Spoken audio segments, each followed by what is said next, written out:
Hi there, Sanbonani Molweni. Welcome to Sophie's channel. If you're here, please subscribe before the end of the video. For returning, thank you for love and support. I appreciate you. Uthando Nes'thembu sibuyele emuva. Mawuyazi show kusukela ekuqaleni le video izokubhora, kodwa mawufana nami ubuyele emuva ezinye izinto ongayibonanga le video ungase uyi-enjoy. Mhlawumbe sengaba ukuthi awuyithandi ivoice yalo sesikhulumayo noma nje uyakubhora ngendlela abeya ngayo da. Igrosa yodumo episode 2. Episode 2 uMakhulu noMpilo bayahamba bayohlangana noMayeni. uMayeni uyabuza ukuthi hayibona eza ngeenyawo iphi imoto. Uthi uMakhulu hayi imoto lena yami angithelile so sizohamba kanye nawe Mayeni. Uthi Mayeni hawu nami bengithi ngizohamba nabo. Bahamba ke. Hayi ke uMamkhulu noMangwabe bahlangana phambili sebeyothenga. So ngicabanga ukuthi baqala endlini ngamacele mase sebeyadlula ke bonke bayokwenza igrosa lena eyabe yakhulumisa abantu basemzansi ngoba le grosa le yathi 20,000 nento. Base abantu hawu kanti ubabona ikhaya unamalini. Uthi ke uMakhulu umbono ukuthi behambe beyamakhosikazi behambe beyigroup beyophusha inqola kanye kanye bathatha ukudla bathatha konke abakufunayo. Ubaba wala ekhaya wathi ufuna bezizwe belingana abaphoqiwe kodwa manje ukuthi nje bezizwe beyamakhosikazi asekhaya elilodwa bewozisa abafanayo abayiphushe kanye kanye inqola. Hayi baphisa izilaka esitolo ke siyababuka ke uMangwabe uyaduka manje. Manje uMangwabe akasabuyi secasukile uMamkhulu. Isho lena khona eyenzayo phakathi kwaMangwabe noMamkhulu. Ngiyayibona yamayeni noMakhulu sizoyikhuluma. Niyenibone kodwa ukuthi le show iyathanda ukusinikeza umbono ukuthi khona inkinga encane phakathi kwaMamkhulu noMangwabe. Ngabe le nkinga yenziwa ukuthi uMangwabe number 4 oshaye phansi ngonyawo wathi akusezi umuntu ngoba manje lapha esitolo bazile ukuzothenga bonke. Uma uMangwabe bambezeleka vele bazele ukuzolanda ukudla esitolo and nemali abazokhokha ngayo eka husband. Manje noma engathatha izinto ezingakanani imali ka husband. Hayibo uthi ke uma Mamkhulu kaze uhleliphi ayi manje uyangicasula yo. Usho ngomunye unkosikazi uMangwabe lo sehambile uyobhekani uCustard kaMawande angazi nani enye. Usethi kuMayeni ngokuhleka sizothi sihlalele lapha silinda umbali sithi uyabuya nokunye kanti yena uyifunela into zakhe useyithathela okwakhe. Hawu useze uyafonelwa ke manje uMangwabe ukuthi hayibo phela nakho manje simile lapha sime ngawe. Wafika ke babefika ayiwe 20,000 nento ngaphezulu. Hayibo yababeza iSouth Africa yathi hayibo baba amakhosikazi awu4 kule ekhaya kudliwa ukudla okubiza ngaphezulu kwa20,000 ngenyanga phela futhi ke ngeke ukuthi ngoba bethenge ngalela langa abaphinde bathenga bayathenga phela ngoba kuyadliwa kuyaphela futhi imali iningi.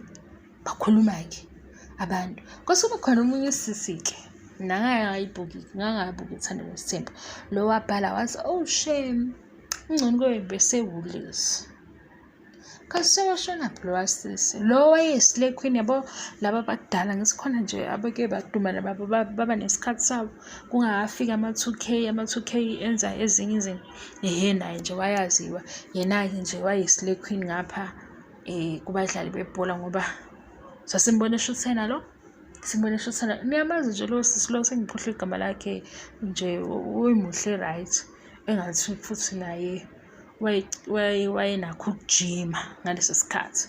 Wasilo sisi nje yena ayikho into emkhanzayo ngale grosa ya 20,000 ngenxa yesitolo ethengiwe kuzo. Mhlawumbe kube bekusewulisi. Kabe ke nje naye uthi hayibo soft life yangempela. Asithina-ke sisibuka-ke nathi abanye sesifunda lento ebhalwe ilosi sasikodwa besingekho isidingo ngoba phela vele uma uyidlela i-soft life sidlela i-soft life laba badla kwezinye iy'ntolo ongaziboni kahle hayi akukuncinza indawo lokho siyadlula kuleyo ndawo. Kuthena-ke emva kwalokho-ke wathi-ke ubaba walapha ekhaya indlela akangena ngazo endlini ifana ngqo nendlela abashade ngayo okusho ukuthi phezulu Monday 1, Tuesday number 2, Wednesday number 3, Thursday number 4.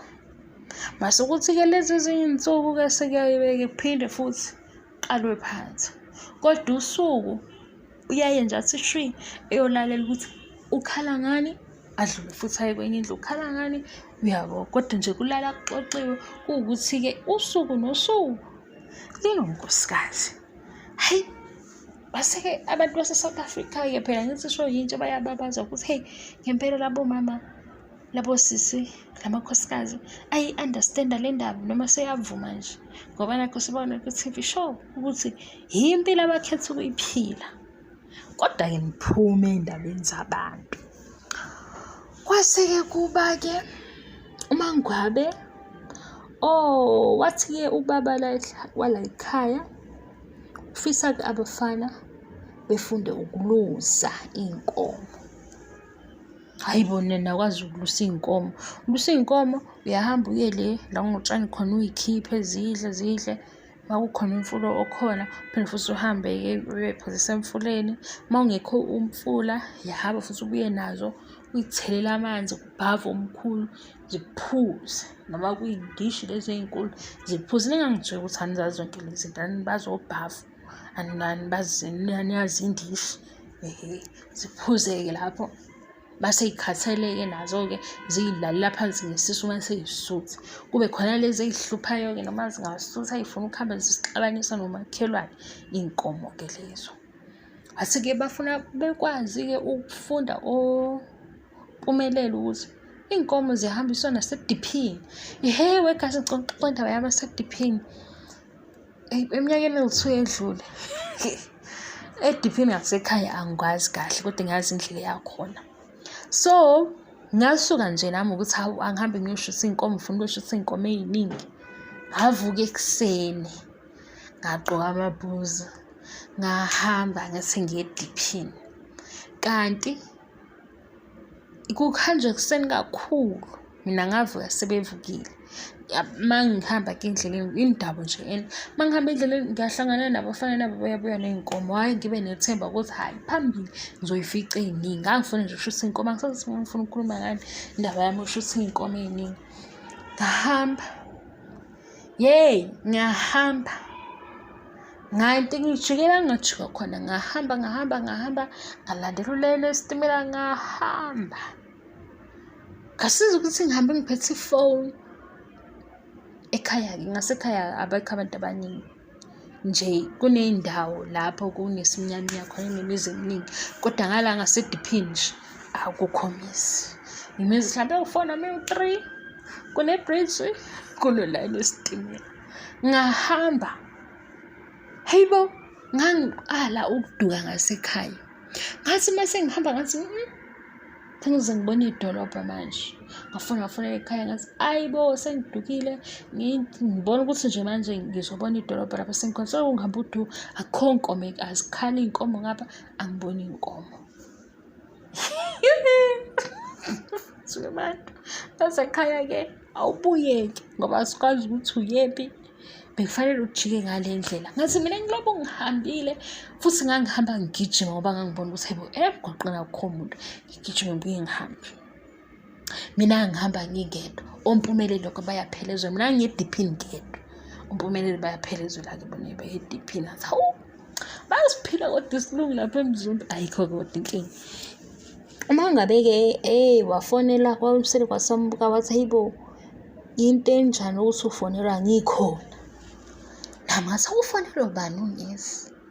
Ngasho ngathi njalo basi ukuthi unesi ngoba nje siyathanda ukuthi uMangwabe umsebenzi wakhe uyawuthanda akanankinga ndawo futhi angikholwa ukuthi ikhona into embi ngalokho, mina ngiyathanda ukusingisa, makuzokuhlukumeza asikisi isori. Athi-ke uMangwabe, kufuna umngani wami-ke uthi-ke wenza i-baby shower lena abayenza nakumawanda, mina ngicela ukuhamba-ke. Athi ubaba Mseleku, lapho nizobe niphuza khona niphinde nenze izinto ezingaqondakali mase kuthiwa nangunkosikazi wakaMseleku usubonakala. Wasesitshela kuba uMangwabe wathi lapha eMzumbe ubaba uMseleku washo ukuthi amakhosikazi akhe abaphuzi, abavumelekile ukuphuza. Kodwa khaze naze nibabone ngebhodlela kwenye yama-episode basekhishini ibhodlelana. Hayi, angisho ukuthi bayangitshontsha, ngisho ukuthi nje nami khona ibhodlela engalibonayo. Phela ngiyawazi amabhodlela mina elona, ngiyawazi amabhodlela e-Coca-Cola nawe e-Fanta, ngiyawazi. Kodwa khona ibhodlela engalibonayo. Futhi ngisazoyibheka leyo episode ukuthi le bhodlela liphethwe ubani. Ngakungalibona ukuthi ibhodlela le-Coca-Cola. Kodwa angisho ukuthi phela bayaphuza yini mina singaboshwa. Hayi, washo uMseleku ukuthi ngeke kwazi ngoba laphayana before kuthiwe ama-baby shower, gcine sokuba ama-baby shower sekukhona namasavana. Kodwa vele cha mina ngiyajajana. Kusuke sekwenze njani i-baby shower? Angithi kujatshulelwa ukuthi khona umntwana ozayo, yonke into nje ayibe nomoya wo-baby shower. Sekwenzakalani manje sengixutshwa yonke into? Hayi, nami ngijatsha izinto zabantu-ke, anginamali ke vele-ke. Hawu, ngize ngithi anginamali ngoba ngiyenzaphi i-baby shower ya? Kudlule-ke ubaba uMseleku athi hayi uMangwabe-ke uzohamba, kodwa nje into angayithandi ukuthi sekwenzeka izinto ezi-wrong, ngoba uma sekwenzeka izinto ezi-wrong zibuyaphi? Zibuya kumnyeni. Kuthiwa hayi unkosikazi wakhe laphayana kwi-baby shower wahleka nje u-2 hours wonke, ungasazi ukuthi semsehlekani. Kanti sethola ijuice. Le juice lena ayisahlangene nokuthi njalo lana kuzobungaza umntana ozayo. Izinto enzenzayo kuma-baby shower. I-baby shower lena nisho ukuthi nizoletha izinto ukuthi uma wengane engashodelwa, ningabangana abathembekile. Khona lapho futhi senifuna uma wengane aqede imali enithengele iphuzo, kodwa kunengane ezayo. Ama-pampers ayabiza, ama-purity ayabiza, nifuna futhi namasavana, nifuna hayi. Khona kodwa sibuye sezinye izinto sicorrectane ngisona ngoba kunye kuphuma eceleni. Nifunela ukuthi niye kwi-baby shower kube khona iy'phuzo ezingahlangene ney'phuzo ey'phuzwa yingane. Ngoba noma mhlawumbe i-baby shower-ke senithatha ukuthi vele yithi phela esenza siwosisi sibadala asiphuze into zethu. Kanti anizile ukuzolekelela umngane ukuthi ayimngane-ke asefika umntwana nawe ukhululeke, ungalokhu ucabanga ukuthi iyaphela yonke imali yakho. Uyabo? Kodwa phela nginilawuli, ngiyasho nje. Ngoba nami ngibona ukuthi kanti ama-baby shower anjani manje? Ama-baby shower nje ubona ukuthi hayibo iphelile imali lana. Iphelile imali kodwa kuzingane futhi. Ngaphandle-ke futhi-ke mayisuke iyi-surprise yenziwe umngane. Ngoba nami ngibona ngithi hayibo i-baby shower yaba umshado. Umshado wani? Ingane isafuna iy'mpahla, ingane iyakhula, ezinye iy'mpahla ziyayimpintsha, iqhubeke ifake ezinye. Izophuma phi imali? Hayi. Abanye abangane abalungile kodwa. Abalungile ngempela, bafuna ukuyophuza isavana kwi-baby shower. Hawu. Wama ngaleyo ndlela ukuthi usufuna ukuthi ungathengi iskipa sengane, ungathengi inkomba zikubhala ukuthenga iy'keba zengane. Hawu. Songabane kuthiwa-ke lezi zakho-ke ngoba phela ilezi ezonwebeke ezokuhlala ekhaya. Wena awusafiki naskipa, awufiki nalutho, awufiki nje nathoyizi. Lele lithi fi ufuna ukuphuza isavana.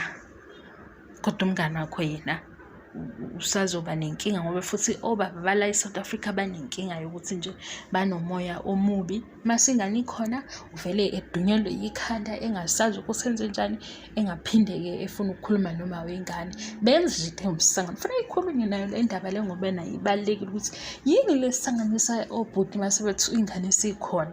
Manje kwaba khona ingane umqondo vele ungabusaba khona kahle. Avele nje engasafuni ukuthi kwenzakalani kuma wengane. Nomunye esho ukuthi hawu kade kwakumnandi sihleli kahle. kwase nje sibona ukuthi khona ingane angiphindanga ngamazi. Kusho ukuthi idimoni landeli. Asikhulumi kodwa ngedimoni, wenza ngikhulumela ngoba Mseleku namakhosikazi akhe episode 2 sizaqhubeka. Part 2 episode 2 ayiyadlula-ke indaba yaMangwabe-ke ne-baby shower. Uyaphuthuma kuMseleku uyongena uMakhumalo. uMakhumalo ukhohliwe ukusho ukuthi usebuyile manje. Ubaba Mseleku usefika sedlula, khona noMpilo uyabingelela. Nawe kuMakhumalo senikeza ubaba Mseleku kiss. Azi ukuthi i-lipstick siyaphi eshethini Makhumalo.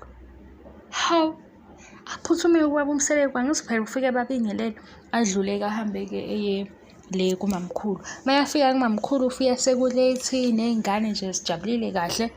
uMamkhulu uyamqalaza uthi ufike ne-lipstick, i-lipstick eshethini. Athi hawu baba Mseleku uyalazi udaba. Athi uMamkhulu yena alukho udaba akalaziyo ukuthi uyi-polygamist uyakwazi lokho, kodwa-ke ekhaya lakhe endlini yakhe angeni isithembu. Before bedle nje akahamba yokhipha le t-shirt ene-lipstick yomunye unkosikazi. Yabo uMamkhulu unalento yokuthi into mayingayithandi usheshe ashintshe. Yabo indlela asho ngayo ukuthi nje ngiyazi ukuthi uyi-polygamist kodwa emzini wami angeni isithembu, emzini wami ngena umyeni wami. Uselwa nathi kuMamkhulu manje ngoba phela thina yithi esimbukayo. oMakhumalo bahleli laphayana noMpilo, ikhamera njengoba imshutha nje imshutha ukuthi thina simbusa sithi hayibo nangu. Ngiyadlala nangu uMamkhulu uthi nje kwami akungeni isithembu, ngena my husband engamshada engashadile. Baba Mseleku-ke ahlale-ke phansi bakithi eseshintshile. Wafike efake i-t-shirt amhlophe wayishintsha le wayeseyifakile yayingathi esengikhohlwe umbala wayo. Kwafika-ke wahlala phansi-ke mayihlala phansi kwadliwa-ke bakhona-ke noSine. Uthi ubaba Mseleku ufisa ukuthi bezikhiphe. Ngiyabona-ke ubaba Mseleku utshela uMamkhulu ukuthi ufisa ukuthi bezikhiphe uplana lokho. Usithi uMamkhulu usuyangitshela nje udlulisa. Uthi cha ubaba Mseleku nje yisiqalo uyaqala ukuyikhuluma indaba yokuthi ufisa ukubakhipha njengefamily behambe nje beyoncebeleka. Okusho ukuthi ucela imvume kubani? kuMamkhulu. And okokuqala ikhuluma lento njengoba sesiyibonile ukhuluma nobani? noMamkhulu. Sithi kwaba Mseleku-ke uMamkhulu akathandi indaba ye-bribe, kodwa unendlela yokuthi ekufake khoneni mayesho into ugcine ungasho ukuthi no noma de kufanele ukuthi uthi no. Cha mina into engiyibonayo ubaba Mseleku uMamkhulu umhlonipha ngokudlulele. Into engiyibona nje mangibuka ishow akusiyo futhi into embi, kodwa nje ngibona ukuthi uMamkhulu yena ngathi umhlonipha kakhulu. Siyadlula-ke lapho.